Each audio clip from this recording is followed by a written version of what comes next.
In this video, we're going to look at how we can use the angles around a point fact. With the example on the left-hand side, I have three angles.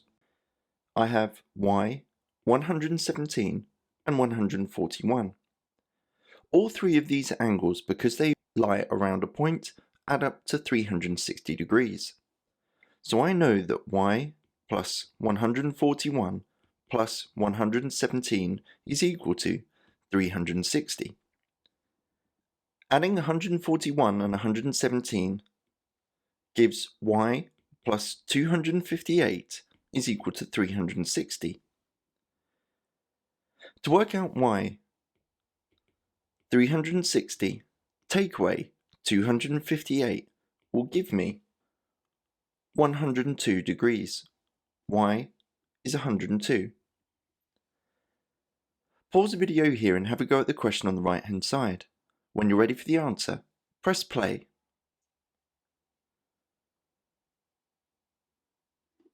So same thing again, I've got three angles.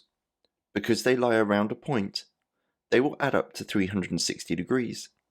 So y plus 126 plus 137 will equal 360.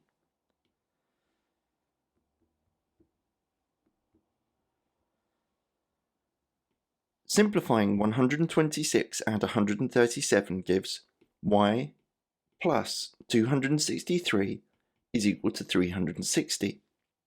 And subtracting 263 from 360 gives 97. Y is 97 degrees.